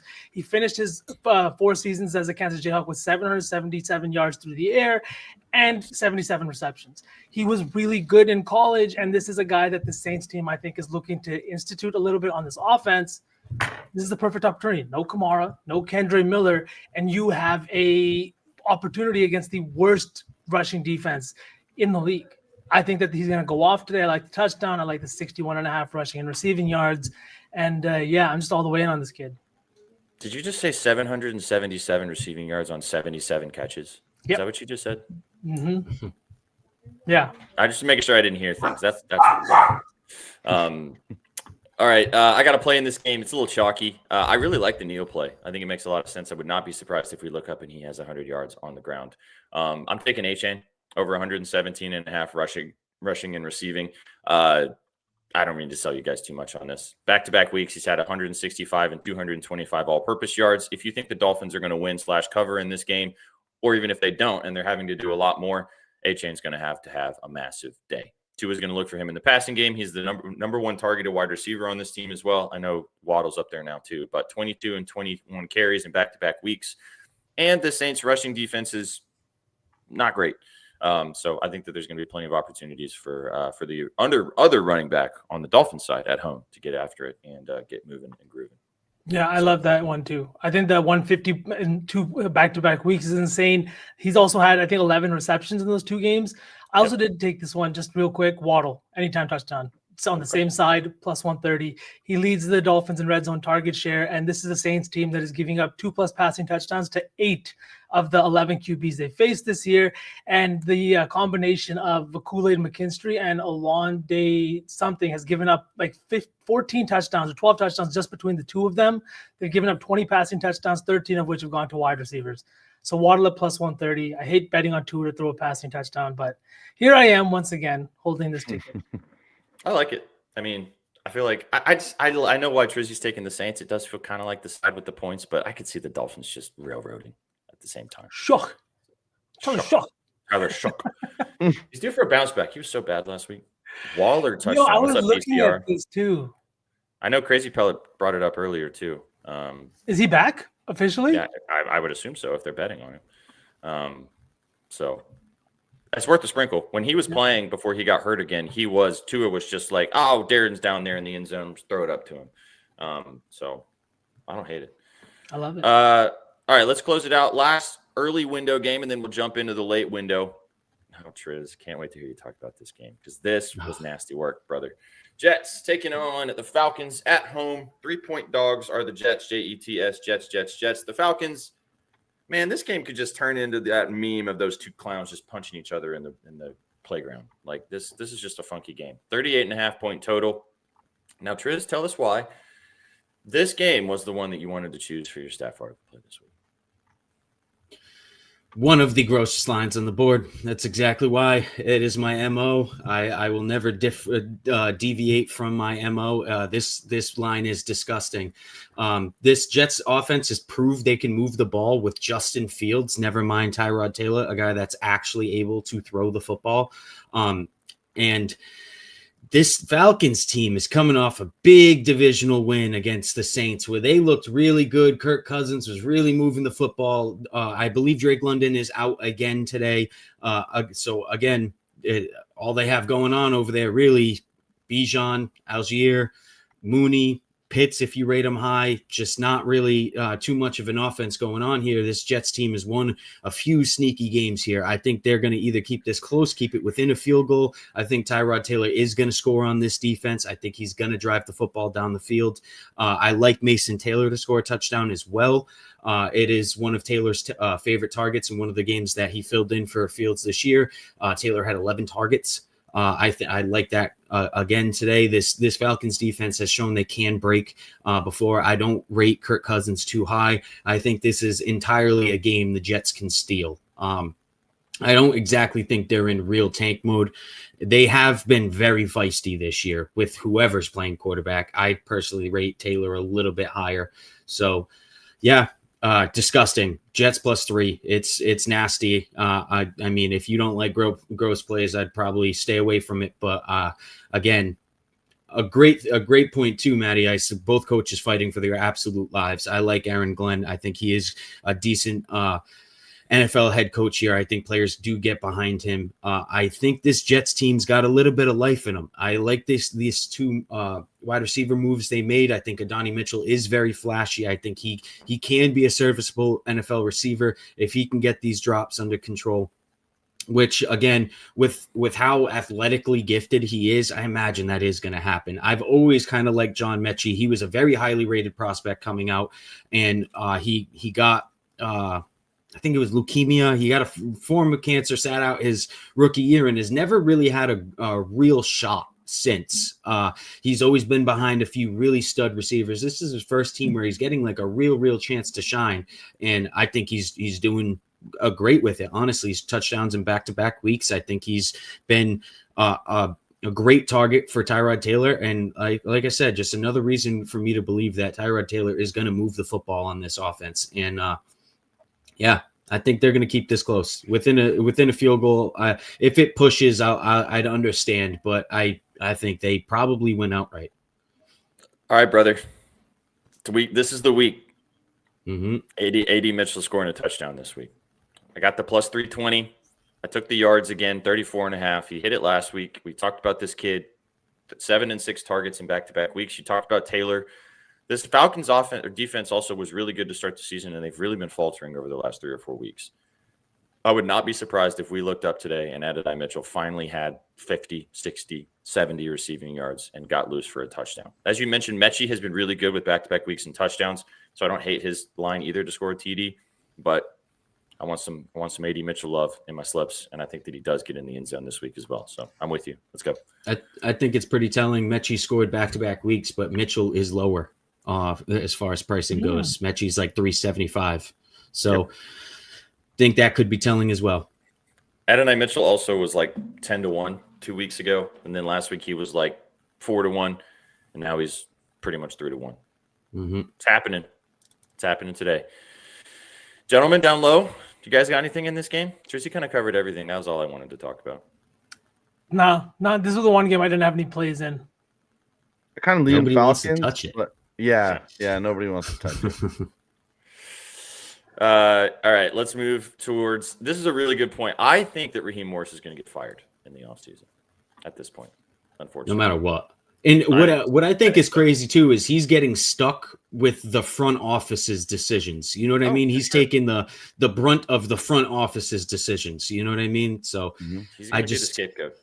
Yeah, I agree. I think he is going to be the scapegoat. That offense is piss poor. No matter who is taking the snaps, in my opinion, the defense has been terrible. It's a lot bigger than Raheem Morris, and their hands are tied for years to come too. Yeah, that's a bad situation down in ATL right now with the Penix injury and the Kirk Cousins contract. Big yikes. All right, boys, let's jump to the late window. Huge game. Aaron Rodgers and company hosting Josh Allen, the MVP from last season, coming in. And the Buffalo Bills kind of need to win this football game. So do the Pittsburgh Steelers, as they are now looking at the Ravens and maybe the Bengals trying to compete with them in the AFC North. 3-point dogs are Aaron Rodgers and co. in Steel City. Josh Allen, like I said, coming into town, 3-point favorites on the road. 45.5-point total, which I think is pretty interesting. One of the higher totals on the board today. I kind of lean pretty heavily with the Bills to railroad. Don't want to take the spread necessarily, but I do like Allen in a little bit of aspects. Via, I'll let you kind of lead us off before I talk about my prop. What do you like in this game? Man, I'm of the opposite. I think that the Steelers walk away with a win tonight. Wow. Yeah, the Bills are missing their two best offensive linemen, both offensive tackles. You got Deion Dawkins on the left side, and then you got I think Spencer Brown on the right side. Both of them are going to be out after getting injured last week. It was a concussion for Dawkins and then a shoulder injury for Spencer Brown.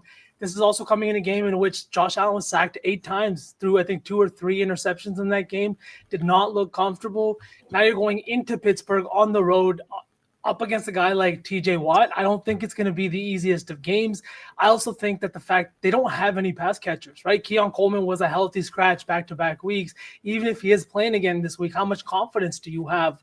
Dalton Kincaid, I don't know what his status is. I don't know if he's officially back yet, but he's dealing with the hamstring issue that he came back from already this year and then left that exact same game again after re-aggravating said hamstring issue. The offense hasn't really been clicking in terms of the pass game. Josh Allen has looked okay, but I think that he's going to have to do a lot with his feet. So I am on the Steelers on the +3, but I am on the +130 for Josh Allen to score a touchdown.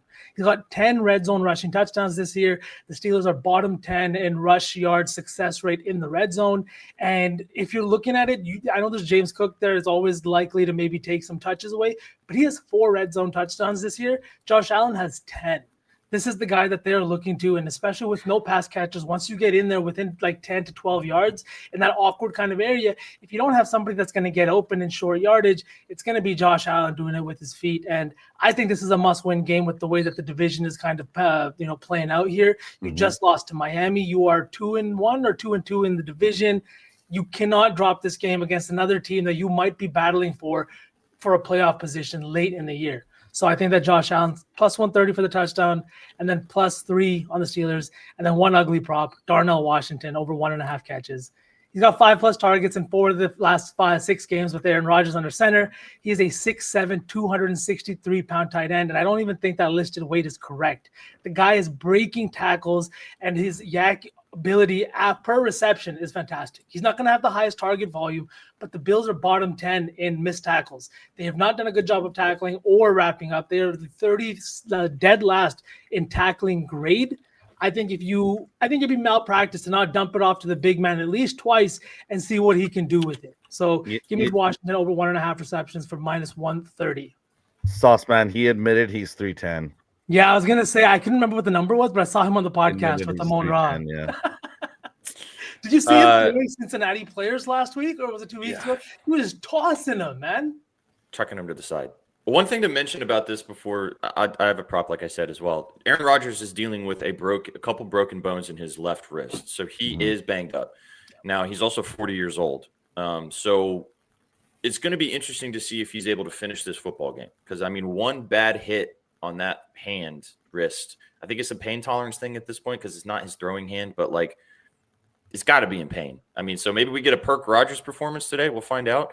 But that is worth noting as you kind of watch this game in the late window as well. I'm sure the weather is also probably going to be fun in Pittsburgh. I'm sure it's going to be chilly/cold. I don't know if it's going to be rainy or whatever. I haven't looked at the forecast in Pittsburgh specifically, but that will play a part.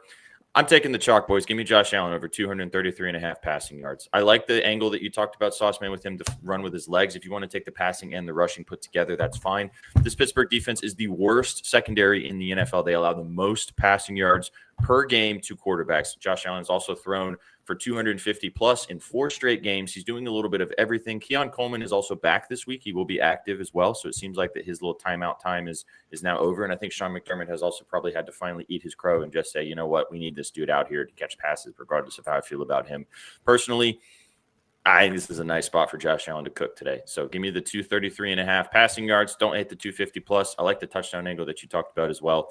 And like I said, I kind of lean with the Bills, but I think not enough to take it. I think that this game could turn into a weird slugfest. Also, higher total. I think the total is interesting in this game. 45.5 feels high, especially for an almost December game in Pittsburgh.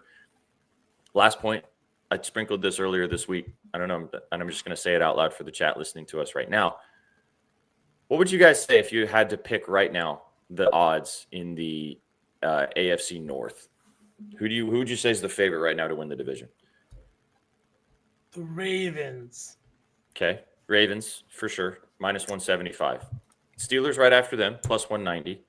The Bengals are still not eliminated, and they also made that win on Thursday night was massive for the fact that they can still compete for this division. What do you think their odds are right now to win the AFC North? +750, 850. They're 11-1 to win the AFC North. Interesting. I sprinkled it. Because I don't believe in the Ravens. The Ravens are frauds. They were bad last week, and I don't think that this team has the goods to get to the end of the line in this division.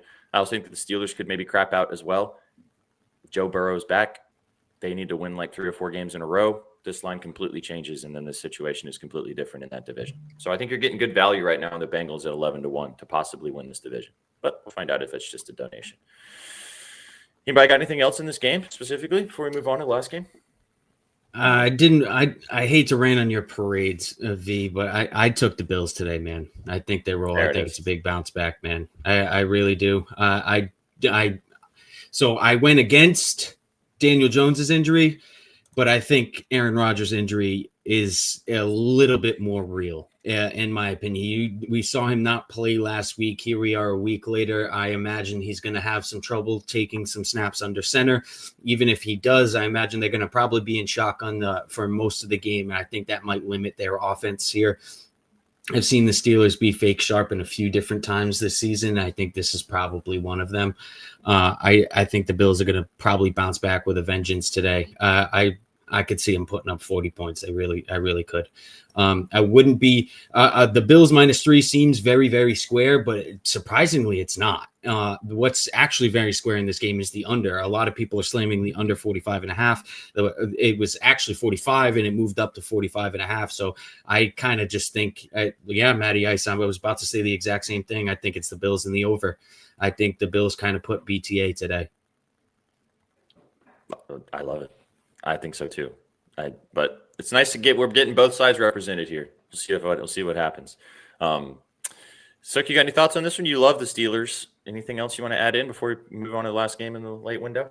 I do love the Steelers, but I actually love your play with Josh Allen. That secondary has been giving up lots of yardage. So I'm excited to watch this game because both these teams are very good. But I do think the Steelers win the division, just to go back to what you were talking about there. Okay. Again, I sprinkled that for the value, not really the thinking that it's going to actually hit. Yeah. Which is also why I bet Diego Pavia to win the Heisman like a month ago at 17-1. I don't even know if he's going to get to New York, but I think. Do you guys have any big thoughts on Gainwell in this one with Rodgers banged up? Maybe his receptions or something like that? Or just his rushing and receiving. He's been really good. Mm-hmm. So maybe. James Cook was also got mentioned in the chat as well. I think this game could be fun. I do think that there could be a lot of points in this game. I think it could be a fun SGP game. Maybe DK has something to say. Shakir's catches could probably be interesting. So have some fun with this one. As you said, Washington, his catches as well. Yeah. So, all right, let's move on. Let's move to the last game in the late window. We'll touch on Sunday Night Football, and then we'll start cooking. Chat, thanks for hanging out. If you're enjoying the show, drop a dub. If wherever you guys are watching us, we got about 8,000 you guys tuning in all across all platforms. Thanks for being here and kicking it with us to kick off NFL week. Well, not kick off, but kick off NFL week's 13 Sunday, I guess. I hope you guys had a fantastic holiday if we haven't talked to you since Thanksgiving. All right, boys, last one. Ew, gross. 10-point favorites are the Chargers taking on the Raiders. Chargers really need to get this dub right now with how things are looking in that division to stick around with the Broncos and also to continue to bury the Chiefs. 40.5 point total, a little bit on the lower side in sunny Los Angeles today. Sauceman, lead us off. You like anything in this game? Yes, sir. Staff article play of the week is in this game, and I'm taking Brock Bowers over 59.5 receiving yards. I did take the touchdown at plus 200 too, and this is purely, I guess you could say, narrative driven. I don't know if you guys saw the news about Chip Kelly coming out this week, but the dude was just stealing money from the Las Vegas Raiders. He is the offensive coordinator, the highest paid offensive coordinator in the NFL, making $4 million a year, but was calling plays that weren't even installed in the offense, plays that they had never run at practice, plays that were not in the playbook. Then the team was forced out there to go and make decisions and make the best of whatever was going on. I think the offense showed with how discombobulated they look at all times. I think it showed with the limited amount of targets we've seen Brock get. The second half of last game was absolutely disgusting. Didn't see a single target, I think, until late in the fourth quarter. This is an offense that doesn't have weapons. They traded away Jacoby Myers. Their offensive line has not been able to make any room for Austin Genty. And now you're coming into a divisional game on the road right after firing your offensive coordinator. At the very least, I think what you need to do in this game is you need to feed your superstars, put the ball in their hands, and make the most out of the end of this season. Pete Carroll's in his first year as head coach. I don't think he's going to be going anywhere at the end of this year. I just think that you need to start seeing some good things happen with this offense. And Brock Bowers, when he gets the ball, makes good things happen. The over 59.5 receiving yards felt too low, and the touchdown at plus 200 is probably longer than you would like to see on Bowers, but with his red zone target share and everything else, I'm dabbling. And as Matt just said in the chat too, Mayer's out, so that could help. And which is a good point to mention too, first time offensive coordinator, make it easy. Throw it to your fucking all-pro tight end. Sounds good. I have a play in this game. It's on the other side with Justin Herbert, and I have his rushing yards, 15.5. This line just feels too low, boys. It's hitting 5 straight games. Where is it? There we go. He's also had really good games running the football against this Raiders defense. Back-to-back games against the Raiders they played earlier this season. 31 rushing yards in that game, and then 42 against them last year. This offensive line, we're basically playing offensive line for the Chargers right now. It's a bunch of guys that just are randos out there. So I do think that Max Crosby and company are going to get to Herbert in the backfield, and they're going to make him have to make some plays with his legs. So I really like the 15.5. You could also take the 9.5 longest rush if you want, but I think he's going to have to make some plays and move the football running as well as obviously throwing the football too. So I like Herbert a lot. You can take the rushing or the passing and rushing if you want to rope in the passing yards too, with how bad this secondary is for the Raiders. But I just want to take the rushing yards, get in and get out. This game's kind of gross. I feel like the Chargers could just dog walk them, but I don't know. I don't want to take the 10. They've also been kind of poor the last couple of weeks too. So what do you guys think about the over? I took the under. That's what I was getting there. I took the under 40.5 divisional matchup. This Chargers defense has been playing very good. They held that same Steelers offense we were just talking about. They held them to like 12 points, didn't let them score a touchdown, just field goal. This Raiders offense is awful. Geno Smith is terrible. Raiders defense, though, especially considering the Chargers offensive line, I think they could possibly cause some fits for the Chargers. I think this game could stay close the entire game. Especially we've seen these AFC West matchups specifically in these divisional games go under the total. So I like the 40.5 here. I took the under 40.5. I think this is a slugfest. Chargers might put BTA. If they put BTA, I think BTA for the Chargers is like 20-3. Just a really big slugfest here. So yeah, under 40.5. I like it. Yeah, same. Anything else you want to talk about in this game? I think the pass catchers from the Chargers side could maybe get loose. Ladd was mentioned in the chat. Gadsden has been really good for this team too. But again, with that offensive line, it's just really tough to trust the passing game right now for the Chargers. But the Raiders are also terrible. So, and as Gerald said, stop hiring these grandpas. It's funny. Also, shout out Gerald. Thanks for being with us. I know you had a fun frivolity-filled weekend. Thanks for spending some time. Still waiting for my text back from Gerald. It's been 3 days. It's been 3 days. Now you know how it feels when people do that.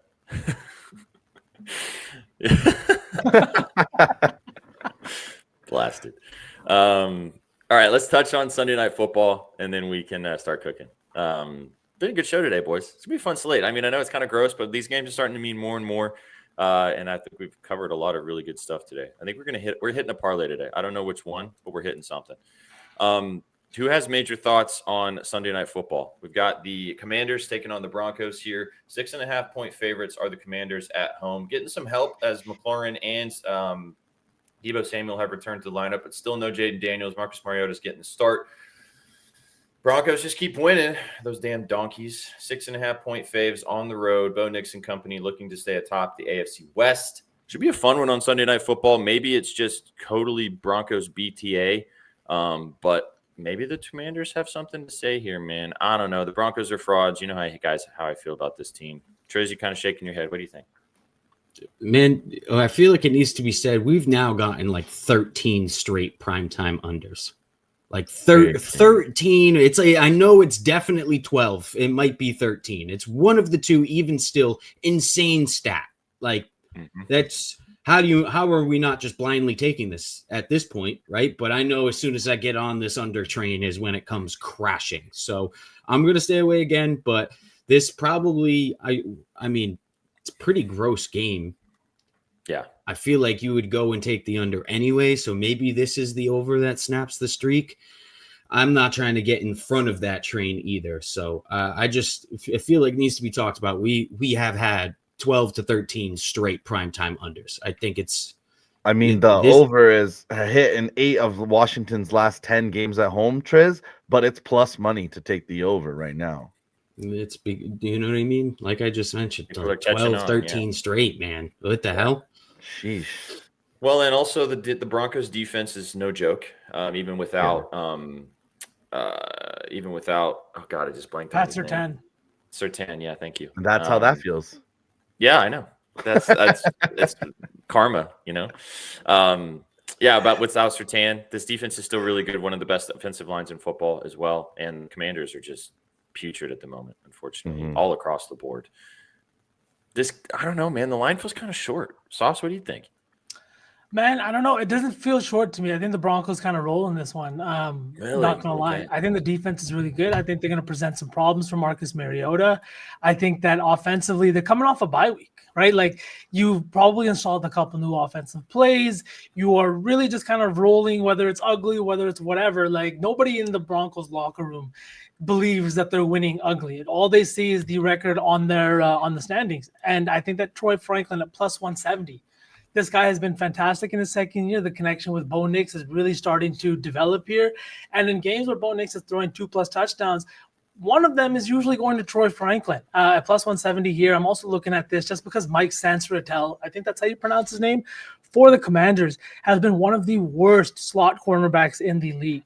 Washington is dead last in production given up to slot receivers this year, and that's exactly where Troy Franklin has been doing a ton of his damage. He leads the Broncos in snaps out of the slot. He's also leading them in production out of the slot, and I just think that this is a touchdown waiting to happen. On primetime, fresh off the bye week, you got 2 second-year guys and a connection that is just starting to really develop.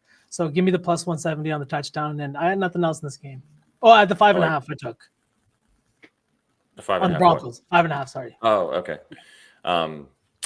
Yeah, I mean, this Commanders secondary is one of the worst in football. You just kind of highlighted the slot aspect of it, but I mean, as a whole, they let up the 31st most receiving yards to the wide receiver position. I haven't bet this yet, but I'm probably going to get to the window on Sutton over 48.5 receiving yards. This line just feels too low, dude, for a primetime player. He's the best wide receiver on this team. I like Franklin a lot too, but he is Sutton is the big dog. And I think that Bo Nix is going to hit him often in this game. I would not be surprised if we look up tonight and Sutton has 100. So probably going to get to the window on the 48.5. Feels a little low. But anything else for Thursday or Sunday Night Football, or shall we cook? Let's cook. Let's cook. Let's do it. All right, let's do what we've been doing the last few weeks. Let's do a lay of like sides and totals. We'll do like our favorite props, and then we shall do some tutties. So chat, drop us and let us know what you guys think. We talked about every game. Let us know what you guys are kind of finding out there, the angles that you're liking.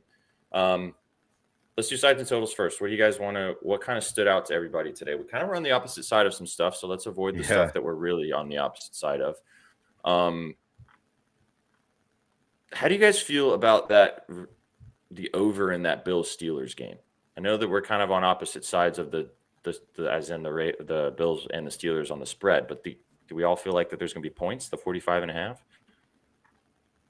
I do. I think so. Yeah. Okay. Let's start there then.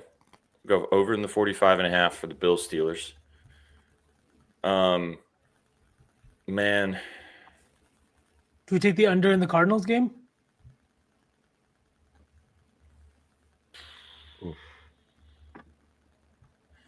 Or the Jets on the spread? Gross.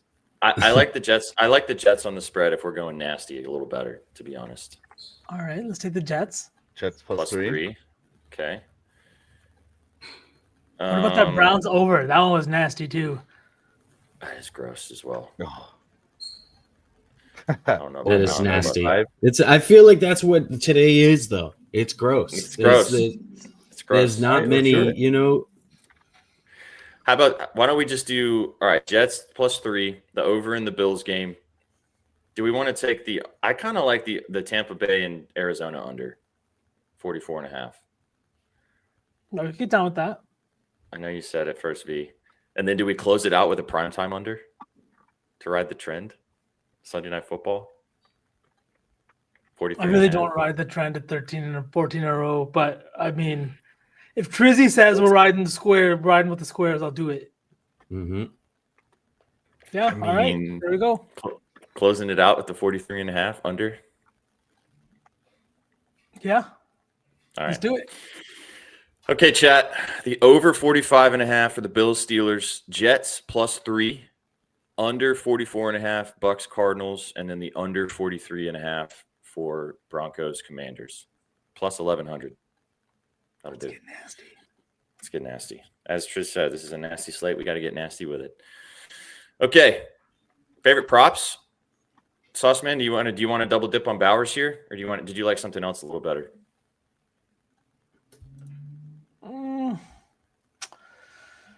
I don't know if, Bowers, I don't know if I want to get burned on Bowers. That's the problem. Just because every week I feel like I'm sitting here bitching about Geno Smith. Do I want to do that again in this lay? I already got coin on him. Maybe I should just leave that solo. Unless you like it a lot. I do like it, but I mean, we talked about a lot of props, so there's a lot of things out there. It's kind of what you're really, really digging the most. I really like. I'll let you think. Yeah, let me think. Yeah, I'll let you think. I'll let you guys choose. I either like Okonkwo or I really like Corum as well, his rushing yards in that Rams-Panthers game. Which one of those do you guys want to put in here? Triz? Corum? Let's go with Corum. Garbage time? Corum and garbage time? Corum just anytime. Just run. Run, little man, run.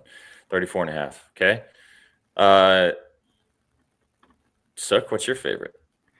My staff article was Baker for 2 passing tutties. I don't know how you guys feel about that. We just talked about the under in that game. Baker's banged up. So I actually don't know where to go. I didn't have a player prop. I was mostly on sides this week. It's okay. We can kind of just put together stuff on what we all talked about then. I don't hate the Darnell Washington. I'll steal that from V. I like that. That's low enough. for 2 catches. Yeah, I like that one a lot. Okay. You guys down to put Nico Collins in here? His receiving yards? Yep. Yeah. And give me McBride over Bowers. Trey? Yeah, I like that too. Okay. What did you say in Washington, right? Yeah. Darnell. Where is Darnell? That's a funny name. Darnell's such a grandpa name. Darnell. 2 catches. Okay. And then you said McBride, right? Right, V? Yes, sir. Receiving yards? Yes, sir. All right. 68.5. Plus 1,000. Blake Corum's 35 plus rushing yards. Nico Collins, 65.5 receiving yards. Darnell Washington for 2 catches. And then Trey McBride over 68.5 receiving yards. Plus 1,000, depending on where you're shopping. Good stuff, lads. All right, let's close it out and do our tutties. Triz, what's your favorite today? Pollard. Oh, all right. Let's go. I feel good about that. That's who I'm rolling with. Okay. Tony? Suck. Oh, man.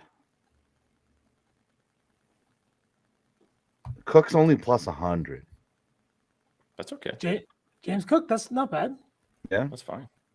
Why don't we? I mean, who are you going to go with, V? I feel like we all agreed on Allen, no? Yeah, I really like Josh Allen. We all agreed on Allen. I think Allen gets one in today too. So just saying, Allen. more of a consensus. Yep. Let's go with him then. Okay, Josh Allen.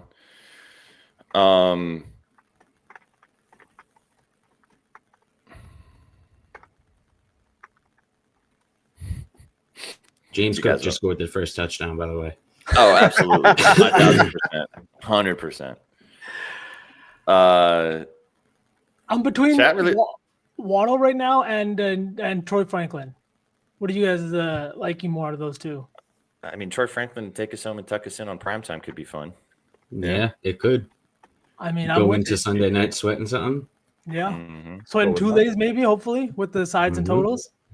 Hey, 17-1 plus 17.66 for Pollard, Allen, and Franklin. We don't need to get greedy with 4. That's fine. We don't. We really don't. That works. That'll do, donkey. All right. So there you go. Tony Pollard, Josh Allen, Troy Franklin, all to get into the end zone. Just be great, boys. That's all we need.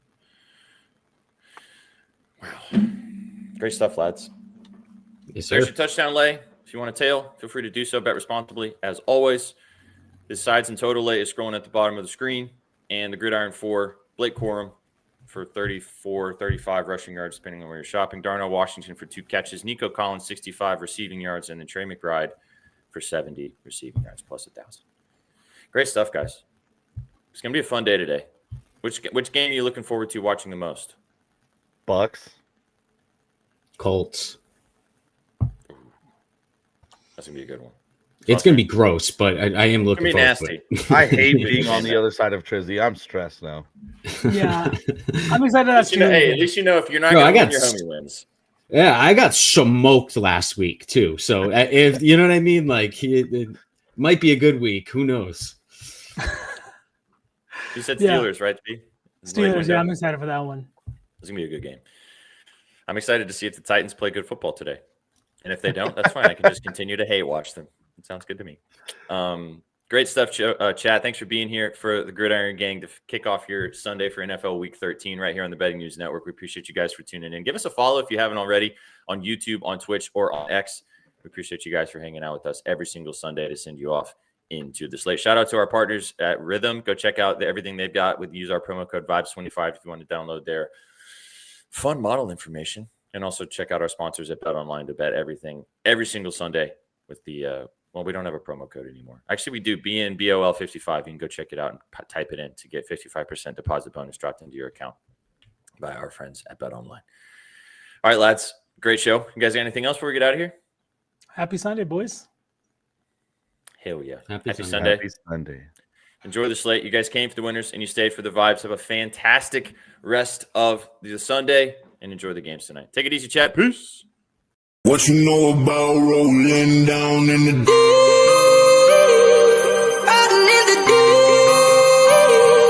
Down in the deep. Now I know y'all be loving this shit right here.